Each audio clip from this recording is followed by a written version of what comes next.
So after I had submitted, a couple of days later, I have a call coming on my phone, an unknown number. I looked at it. As I picked the call, I get the introduction. Victor, this is Senator Ayem Pius Ayem. Is this a right time for us to speak? I said, the Senate President. He said yes, and then my phone went off. So I was like, come on, what is this? So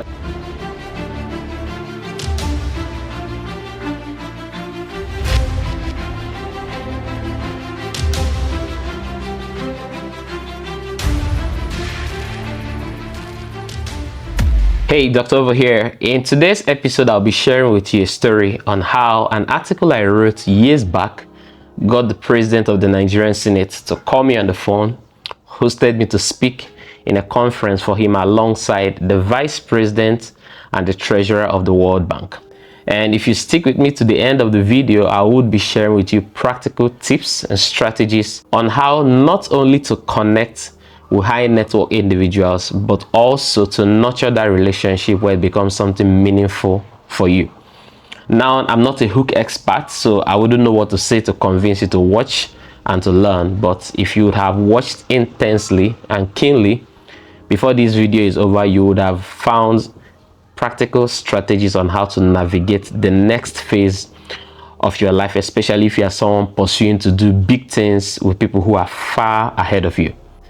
Just to set the background, between 2010 and 2020, in 10 years, I had built a reputation in the city where I had my university education as one of the most influential people in the city, in the private sector. I think the first program I held was in 2011, 2012. I called it Jack and Rose Titanic Love Season 1. Sounded so funny, but it was because of the people I was targeting. And those experiences began to show me how to have proper titles for meetings and targeting is specific for specific people to have maximum outcome. The meeting was packed inside and outside. Rain was falling, people refused to go home. And between then and 2020, I hosted other mega events. I've done trainings for multinationals, for banks, for NGOs, for all kinds of people in churches. It was no surprise that one of those days I get an email that invited me to join a high network think tank the Senate president was organizing. He was bringing outstanding young professionals from all across Nigeria to join a mentorship forum where he would be sharing with them principles and more or less building his legacy by making impact on others. So it wasn't just a group of ordinary people. There were high achievers like myself in this forum from all across the 36 states of the country and the FCT. So from time to time, we would have video interactions, we'll have trainings, and he will give assignments and all. So one of those days, he gave a simple assignment. It looked so ordinary, but it turned out to be a life-changing experience for me in particular. All right. The assignment read this. He said, write an article on what is a vision. What vision have you pursued and accomplished? And what vision are you currently pursuing? Now, why most persons considered it something ordinary, right? And the submissions options were numerous. You could type your response in the forum. It was just a simple online platform. You could just type your answers there. Or he also gave an email where you could also send your response as an email. So it was just anything you want to do. Now, most persons put their answers directly on the platform. But just somehow, I felt I could do more. All right, so I took time, spent hours, a couple of days actually, and prepared a very elaborate PDF that contained pictures of my past programs, pictures of things I had done, an event I had organized, and even pictures of my outings with late Dr. Miles Morrow. It even turned out that this Senate president was a very strong student of the leadership principles of Dr. Miles Morrow. But how would I have known? But you know, like the Bible says, it's time and chance happens to them all. So it was a time and chance event happening for me. But on the story principle, after I had taken time to do all of this, it wasn't about me showing off, right? I simply wanted to present my story in the best way possible and the most excellent way possible. And besides that, I even assumed that that was what most persons were doing. But I've learned in the process of my experience that it is the extra things you put on ordinary things that actually makes extraordinary accomplishments to happen. So as I did that and I submitted, maybe I submitted on a Monday, on a Tuesday, I don't remember, because the task was given on a Friday. So after I had submitted, a couple of days later, I have a call coming on my phone, an unknown number. I looked at it, I don't know the number. Then I decided to pick the call. As I picked the call, I get the introduction. Victor, this is Senator Ayem Pius Ayem. Is this a right time for us to speak? I said, the Senate President? He said, yes. And then my phone went off. So I was like, come on, what is this? So I quickly rushed somewhere, had my phone plugged in. I've always heard you don't have your phone charging while you're taking a call. I told myself, if this is the one that will cause me problem, then let it happen. So I powered my phone, and while it was just coming on, the number called again. And then I picked. He said, Victor, is this the right time or do I call you back later? I said, sir, there's no time better than right now. So I was filled with gratitude with our conversation. He went on to express how he liked my presentation. He liked the things I had done, and he's proud of what I was doing, and extended an invitation that he would like me to come and share my experience and speak to the people he was going to be hosting later that year in a conference. And the second speaker was the vice president and treasurer of the World Bank. And that was how the stage got set for me. So that moment taught me something, that simple things can actually turn around to create outstanding opportunities if you treat simple things as outstanding opportunities. So what I then decided to do after he extended the invitation, I went on to ask him if he could connect me with those who were planning the program, and he did. And then I volunteered to join the planning.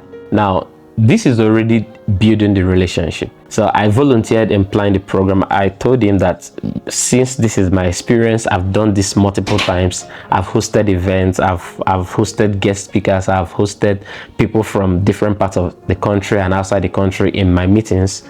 I think my volunteering will benefit the planning of the meeting. So I was not just only a speaker, I was also a volunteer in planning the program. So I was there 3 days to the meeting. I was involved in the day-to-day organizing, printing, arranging, calling, setting up the reception, making sure the room numbers are properly paired, people who are coming knew. And I did all of this in the background. And on the D-Day of the meeting, I also spoke. Now, I look back today and I just imagine how one email has turned around to become an opportunity that extended that relationship to a point that right now, if I look at all the high valuable people in my life who I could reach out to at any point in time and they could answer me, create platforms for me, make recommendations for me, this is one of those relationships. So over the years, I've seen that this approach of going over and beyond when you have small opportunities can always turn around to become transforming for an individual. I've seen it in my life, seen it in the life of my friends, seen the lives of mentees, and even in the people I look up to. I remember in 2022, there's this African Business Club in Abuja that have high network professionals from all across Nigeria and beyond that meet every month. And I am the person who does monthly training for them. So every month they gather and then I come and speak to them on key things on leadership. So this particular month, I had another engagement outside Abuja. So I was invited as usual. And then I told them I wasn't available, but I had someone I could send to them. So they were open to that. Relationship values are transferable. So if I was bringing someone, they were very certain the person would also be an amazing speaker, also with amazing results. So I sent this my friend, and he went to the place. And before he went there, he took time, prepared very well. And when he was done speaking, that became the platform that changed his life. Now, it was supposed to just be a simple walk and speak, and then they give you a simple honorarium, which was just more of networking than a transactional platform for me or for anybody who was going to be sending there. But when he was done speaking also, this principle played out. One of the persons who was there listening to him heard how he presented the facts and the things he spoke about, was so impressed and gave him a contact and gave him an appointment. They met, made an introduction to him to someone else. To cut the long story short, that relationship resulted to a $200,000 transaction, and the relationship that connected this person who I just spoke about to the secretary to the government of Federation of Nigeria. And the relationship began to blossom. From there, the man had him go to assignments in different parts of the world and beyond. From just one simple platform of go to speak for 10 minutes, 15 minutes, just to speak to professionals on key issues on leadership. And this is what many persons don't understand. They always look out for the big days. They don't understand that the big days are in the small days. There's a way the Bible put it. They said that he that is faithful in little is faithful in much. It didn't say that he that is faithful in little will be faithful in much. Our excellence is measured empirically. Whatever you do at any point can be extrapolated to be truly who you are in everything. Dan Locke said, how you do anything is how you do everything. So, having said this, I want to now share with you 4 practical strategies you can use going forward to attract and to nurture high network relationships. The first is that I have seen that oftentimes in life, the things we are pursuing is always around us. So you may be looking for an opportunity to do something at this level, but what you don't understand is that what you're looking for at this level is already with you where you are. So what do I mean?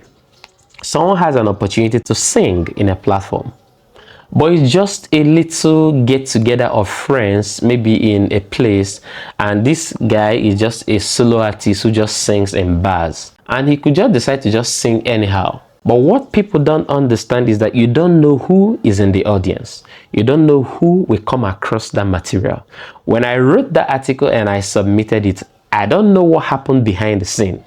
But just maybe the way nature rewards value, the Senate president that day was just available to go through submissions.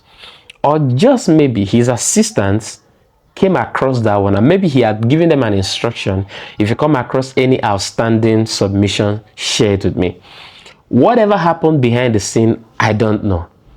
All I just know is that for every time you have an opportunity to perform, you have to perform bearing in mind that you don't know who is listening. When I go up platforms to speak, there have been times I went up to speak somewhere and I was speaking to kids. But unknown to me, somebody else was listening, and that was how this was years back. I was then invited to the governor's house to speak on Children's Day to children and blah, blah, blah. However you look at it, that is something significant of my CV. And those things happen all the time. And then I see people waiting to get the big opportunities, whereas they don't understand that opportunities often hide in the very smallest tasks. That's key number 1. Whatever it is that you are doing right now that has to do with people looking at it, you have to give it your very best. That is the seed you sow in faith, just hoping that life will smile at it. Somebody may say, but I've been doing it, hasn't been working. The day it will work, you need to be available for it to work also. And don't forget that every action we take is first a seed in ourselves than a seed in people or in events or in tasks. When you do things and you're doing it because of what you're hoping to get out of it, that's a good way to think. But when you're doing things because this is who you are, you keep nurturing an excellent character in you that carries you all the way through life, and the day it eventually rewards will be the day you least even plan for it to happen. And that's very important. Number 2 is that I have seen that when you have connection with people who are far ahead of you, just somehow it's important you continue to excel. The reason is because everyone, including mentors, wants to be associated with people who keep growing. And that is not you growing by depending on them. This is you growing in whatever it is that you are doing. Send them updates, send them milestones, not to span them, but learn to let your progress speak. Keep them in the loop of major accomplishments. Let them know that your life is moving forward. When leaders, mentors, superiors realize that you are less of a burden, then they can easily take you along. And there is no way to measure an individual who is more or less a burden than to check what they are doing with their lives by themselves. So that's how they will know that if they share opportunities with you, that you will maximize it. That's how they will realize even what to even share with you, because they know what is happening in your life. And that is key. Number 2. Number 3 is that you must realize that every mentor you are pursuing is pursuing something, and they don't have a lot of time on their hands. So it's important you learn to exhaust anything they have shared publicly before you try continue assessing them privately. What do I mean by that? If you have mentors you're reaching out to, but they've written a book, and you want to go ask them a question on leadership, and you've not read the book they wrote on leadership, you are not wise. You want to go ask them a question on fundraising, and they have spoken somewhere on a video online on fundraising, and you haven't watched that video, you're not smart. You want to ask them something about anything, and they have a podcast, they have a YouTube channel, they have a book, they have just something they've released that you've not digested, you are not being completely very smart. Because if they've shared something publicly, there's no need for you to go inquire of those sentences privately. Rather, on the contrary, after you've digested their materials, and then you have opportunity to drive that conversation personally, you are now able to ask questions that cut deeper than what they've shared already. And that is also how they will know that you are prepared to learn.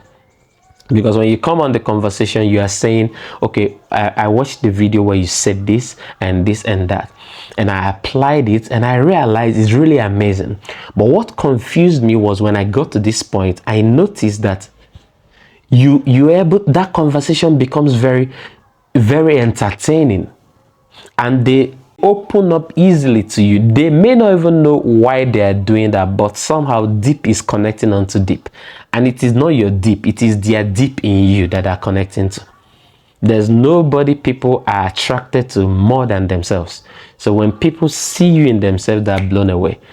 I think I remember a statement by, I don't remember his name exactly, but there is this very popular American pastor. So he has a protege who has been following him for several years, and he invited him for the very first time to his annual conference, where he had other amazing global speakers who were coming. So this is protege, who currently is also a very phenomenal speaker and pastor in the United States, was wondering, what can I teach in the presence of my mentor?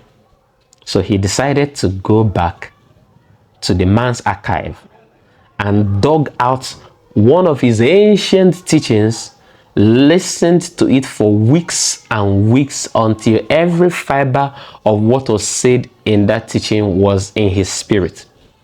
He said he got to the program, and when he spoke, not only did everyone get so blessed, but they so resonated with him. And beyond that, when he was done, his mentor came to him and told him that he has never heard a teaching like this all his life. All right, I know mentors don't flatter. If I'm mentoring you and I tell you something, it has to be true.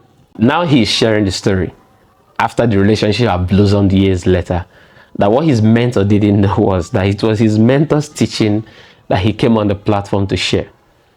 And that calls on the principle or what I said earlier, that what people admire the most is themselves. The name people love the most is their name. What people are attracted to the most is who they are. So when you have taken your leader and you have taken everything he has shared and swallowed it in, and you come to him in conversation, you're using his word back to him, that conversation has become rich. Now, if you're a Christian, you know that we teach this a lot in church. You say, take God's word back to him. And that's how you get the most out of every prayer experience. So that's number 2. Respect their time. Exhaust whatever it is that they have shared publicly before you come to have them repeat those sentences privately. All right. Number 4, and this is the most important. Every relationship thrives on connection and communication. Every leader, mentor, superior you are trying to connect to, except that are retired and currently looking in how to be a blessing to as many persons as possible, they are busy people. The only way to cut yourself into their time is to find a way to make their life easier. You can volunteer in what they are doing, bringing your unique strength that they know is a plus to them if they have it, by helping them handle the research, by volunteering a skill you have, whatever it is, solve a problem in their life in a way that you keep communication open.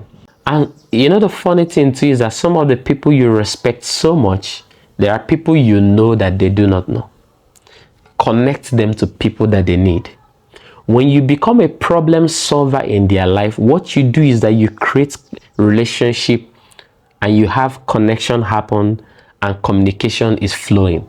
And once communication is flowing, value exchange is inevitable, including opportunity sharing. And this is how you can learn from them.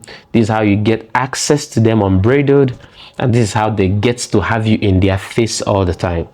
One of those days years ago, one of my mentors was invited to a radio program and he wasn't available.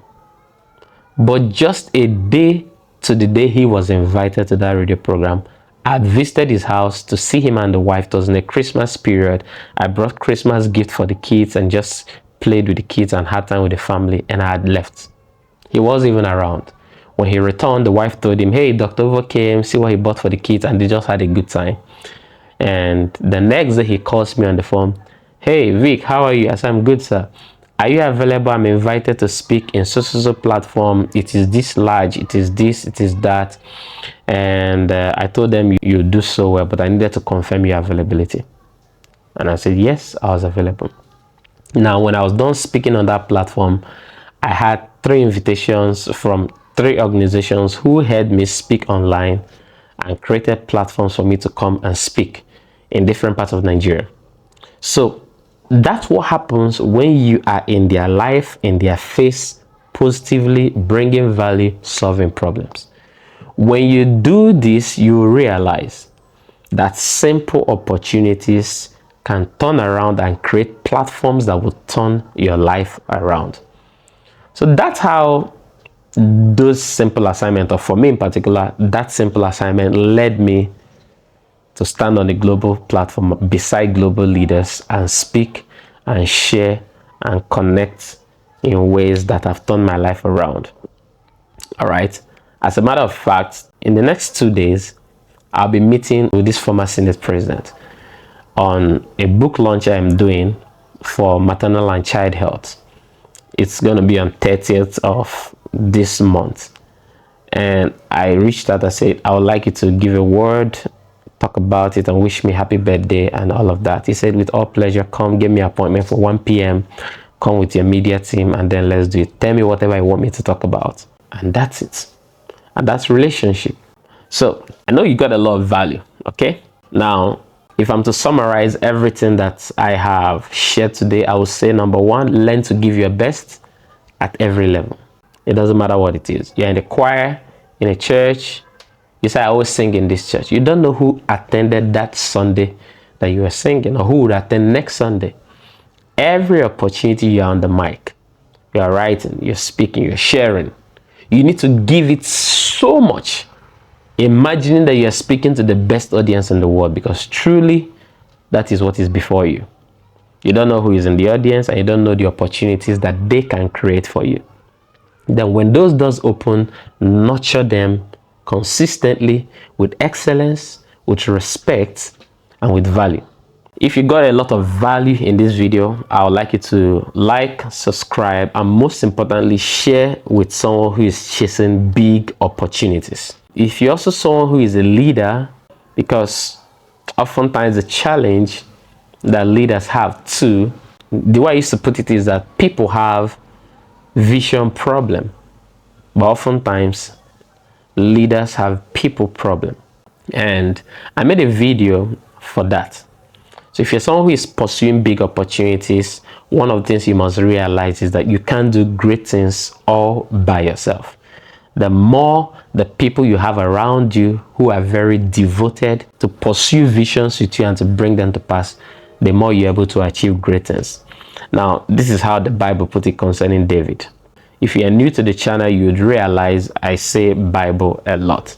And when I say that, I don't mean it in any religious way, despite the fact it is a powerful religious material, but I've come to see it as the best insight for business and leadership exploits. It's a history book that contains raw details that can make anyone's life turn around.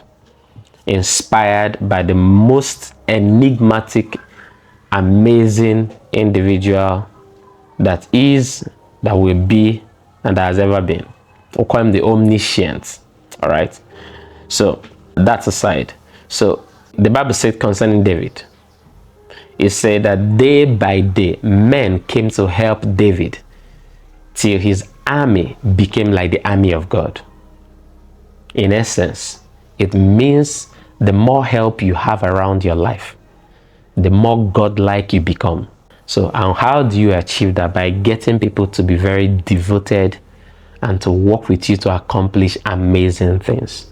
I made a video about that and how Jesus was able to get people to tell them, follow me, and they will leave all and follow him. If that's what you want to achieve in your life as a leader, watch that video, get values, and let me know what the experience is for you. Okay, and finally, before you go, I want you to go to the comment section and tell me, of these 4 things I shared with you, which of them stood out for you the most, and which are you already looking at connecting with to make that move on those relationships that you are building currently. And while you do that, I'll see you in the next video. Peace out.